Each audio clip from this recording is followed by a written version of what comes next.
Good morning, everyone. Welcome back to Coffee and Headlines, our morning get-together live here on Facebook, where we take a look at headlines from our city, our state, and our country. We take a look at your comments, your ideas, your suggestions on how to better connect here in Puerto Vallarta as a community of English-speaking locals. Today is Friday, November 25th. It's what is it called? Black Friday, north of the border. It's Thanksgiving leftovers day today. And I hope you had a good Thanksgiving yesterday. If you celebrated, I had a chance to sneak out to Whiskey Kitchen for the later shift. And oh my God, I'd never had, that's not true. I've had excellent Thanksgiving meals, but the food that Gina prepared last night was truly, truly outstanding. Wherever you were, if you celebrated, I hope your Thanksgiving was good. And moving forward, we continue to get closer to the holiday season, and we have all kinds of things to share today. But first, we welcome everyone to the broadcast. From those of you that join us on a regular basis to those of you that join us every now and then, if that fits your boat, if that fits your shoes, if that is you, there you go. Just let us know if you want by writing the word new in your comment, and we'll be happy to give you a nice little welcome.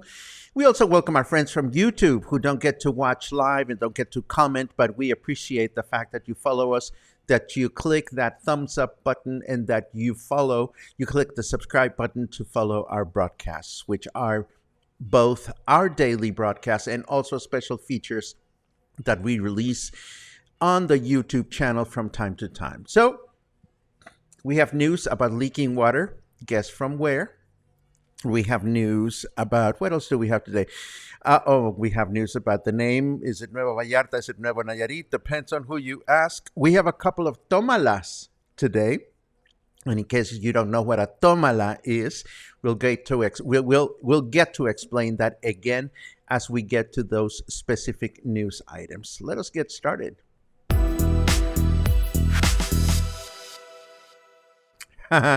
Remember the sewer and water leaks along Insurgentes Street in Colonia Emiliano Zapata? Well, apparently they are still happening, or maybe happening again. I don't know. There are new leaks coming from the Avida condo. Carlo Morales, Chief of Municipal Public Works, is seen here assuring that it won't happen again due to the fact that they've created a new caca plug. A new caca connection that will prevent the water from leaking. When he was asked if authorities actually went to speak with the building administration at Avida about the problem, he said, "I don't know." This is, though, apparently the second time that the city administration knocks on the door of this particular building after area residents have complained of water leaks. But according to this article, the building is taking the official notices and shoving them where the sun don't shine. And I'm talking about the sewer, of course. The Citizens Participation Commission, led by Council Member Pablo Gomez Andrade, will be presenting a project to local authorities that, if approved, would involve widening the sidewalks along San Salvador Street in Colonia Cinco de Diciembre from the cemetery all the way to the beach in what would be called Paseo de las Ánimas, or Souls Lane, or Avenue of the Souls. Excuse me. The idea is to make the project another point of cultural and recreational reference for visitors and locals. Let me show you exactly where this is in case some context is needed. Here is the cemetery, and here's the beach. And what authorities are hoping to do is to widen the sidewalks along the street so that people can enjoy them better, and so that the value of real estate goes up and we have to pay higher rents, and you know how it goes. This initiative, of course, came about after the recent Day of the Dead, in which some people realized, well, this is a great way to connect the Day of the Dead, parades and processions and whatnot. Now, back to Nuevo Vallarta or Nuevo Nayarit. What is it? It depends on who you ask. Of course, we know that authorities changed the name of the town a few months ago to Nuevo Nayarit, and yet, according to Jesus Carmona Jimenez, who oversees the Bahía de Banderas Hotel and Motel Association, it is the name of Nuevo Vallarta that continues to sell, that continues to attract visitors, not to mention that all contracts with commercial partners and hotel wholesalers continue to be made with the old name. The Riviera Nayarit brand continues, he said. It is a commitment we've made with area hotels. Of course, Nuevo Vallarta is now called Nuevo Nayarit, but let's not fool ourselves. Nuevo Vallarta was born thanks to Puerto Vallarta. Nuevo Vallarta was born thanks to Puerto Vallarta. And that brings us to our first tómala of the day. We recall that we say tómala in Spanish whenever somebody gets what they deserve, we say tómala. Whenever we are challenging someone who's trying to outwit us, we say tómala, which is the rough equivalent of saying take that in English. So that was the first tómala of the day. And while we're talking about Riviera Nayarit, let us mention that Blue Flags, the nonprofit organization that certifies beaches and marinas around the world, has once again given Marina La Cruz de Huanacaxtle in Riviera Nayarit a nod of approval. This is the 8th consecutive time that the marina receives the certificate. Another such award went to the Santa Maria del Oro Lagoon for the first time, and this is great news, by the way, because I've heard that the island is beautiful to visit, but it is stinky of sewer. So if they received a certificate, that means they must be getting their act together and cleaning it up. And a third award went to the Nuevo Vallarta or Nuevo Nayarit Beach, and the fourth one went for the Marina in San Blas. Of course, all of this is in the state of Nayarit. How do we fix traffic in El Centro and Cinco de Diciembre? Well, one alternative might be to program the traffic lights accordingly, but I wouldn't know because I'm not a traffic light programming expert. The city seems to be lacking one as well, because the administration has decided to set the traffic lights in Cinco de Diciembre in blinking mode, which has, of course, resulted in complaints from both pedestrians and drivers. When questioned about it, Lieutenant Pedro Garcia, who is the assistant director for the municipal traffic department in the city, he simply answered, "It's just one of the operation modes. There is nothing wrong with the traffic lights. It so happens that this is how the city administration has programmed them." Well, if you asked me, and if I was given a choice between television screens to watch the soccer games or hiring a traffic light programmer, well, it is a no-brainer. I don't know. What do you think? Let's take a look at the weather.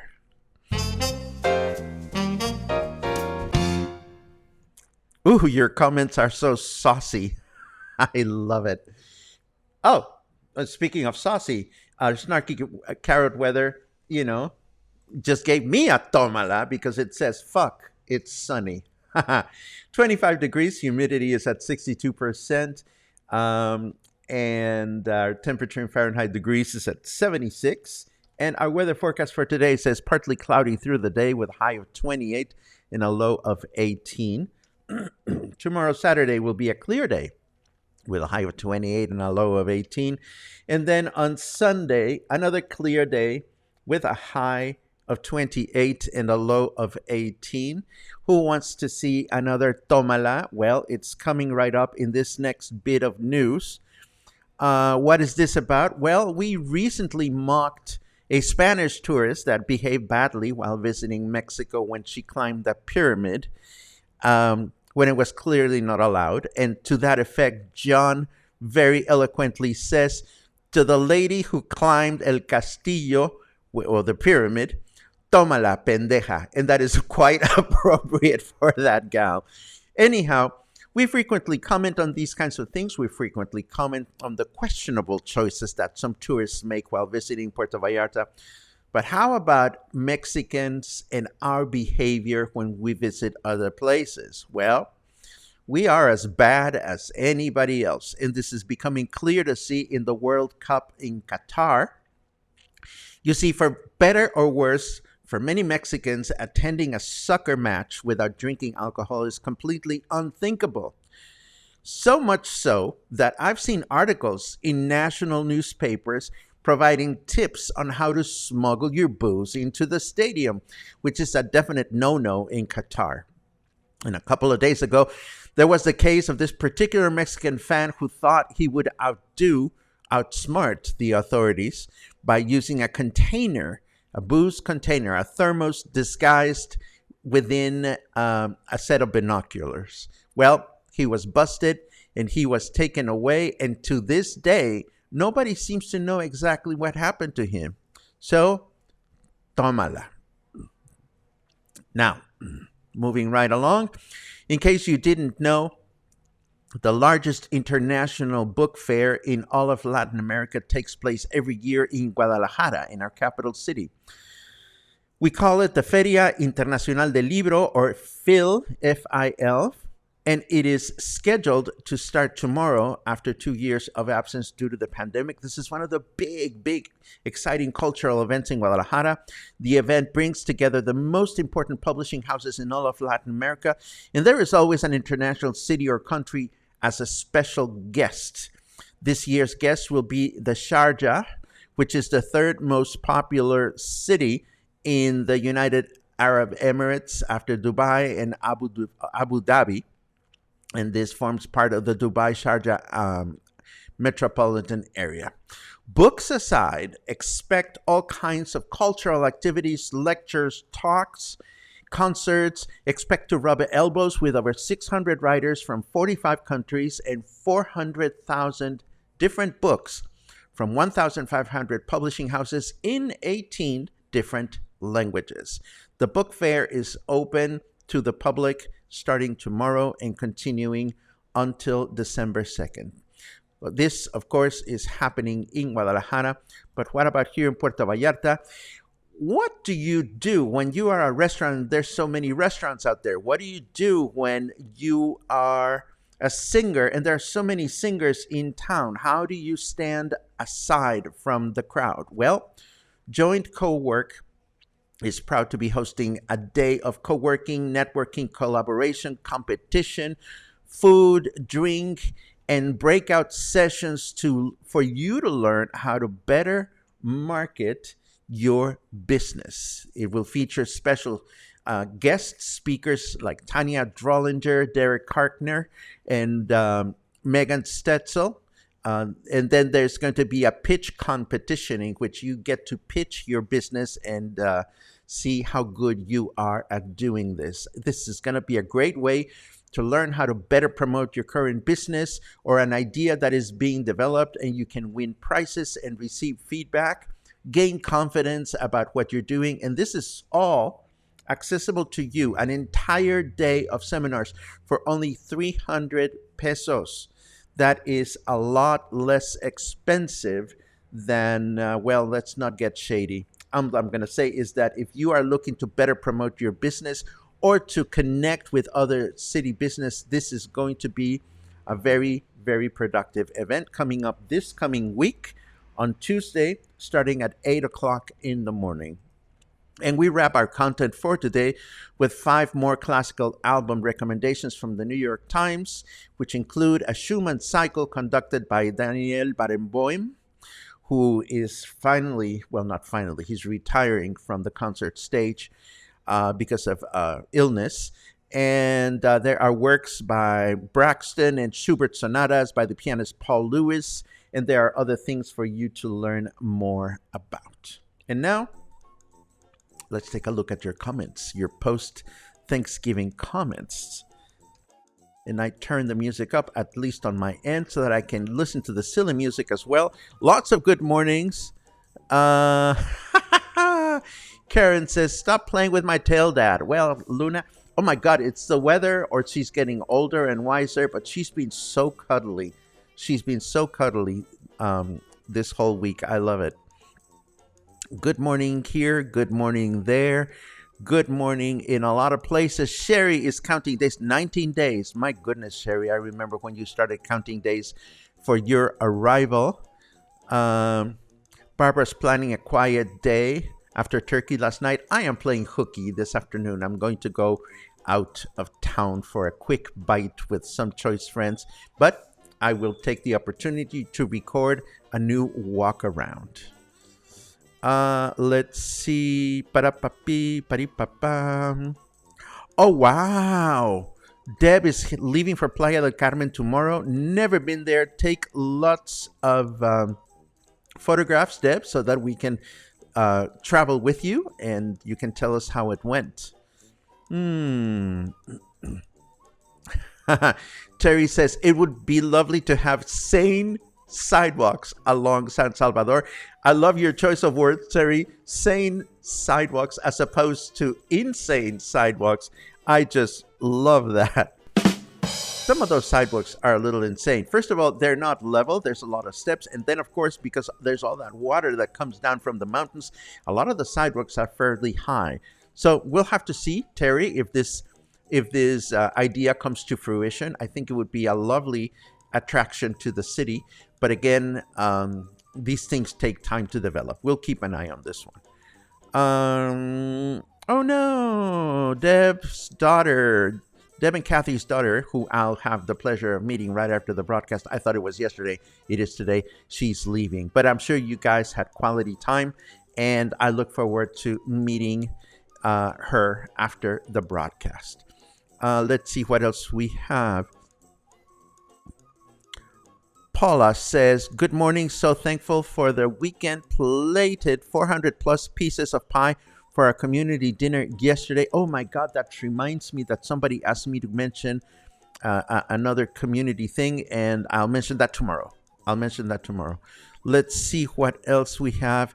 You guys are learning your Spanish expressions. Blinking lights, oh pues. And of course, we say oh pues when you're meaning to say, oh dear, here we go again. And we have a special oh pues face. Where is she? Where is our eye roller? Where did she go? I found the catapult. Well, I don't know. Oh, well, we seem to have an oh pues. Oh, there you go. That's an oh pues. Dear. And what else do we have? I think this is what we have. Watched The Last Tourist on Hulu yesterday. Highly recommended. So important that we know where our money is going when we are on vacation. Supporting the local businesses and community will be my number one when coming to Puerto Vallarta. The Last Tourist on Hulu. I don't know anything about this, Paula, but thank you very much for the recommendation. This is something that I'm sure I would enjoy. I, on the other hand, started listening an audiobook called Atomic Habits, which is a great source of information about how to develop more nurturing, more positive habits. There are book summaries for this on YouTube, and I'll be happy to search them for you if this is a topic that is interesting to you. And this, my friends, brings us to the end of Friday after Thanksgiving broadcast. Again, I hope you had the Thanksgiving day and meal that you wanted to have. I hope that in the process of being grateful and thankful, you will also remain mindful of those people around us that are less privileged. And thank you for that comment, Sean. The introduction, the foreword grabbed me. The foreword of the book starts with the author telling the story of how when he was a high school student and an avid baseball player, he had a baseball bat smashing his face. And his recovery from this is where all his commitment to good habits came from. But the way he tells it, it grabs you from the very, very start. I'll be giving you more information about this very inspiring book as I continue to read it. Yes, I think we're done. So have a great Friday. We begin our weekend today, but we'll be back tomorrow morning as usual. Have a good one.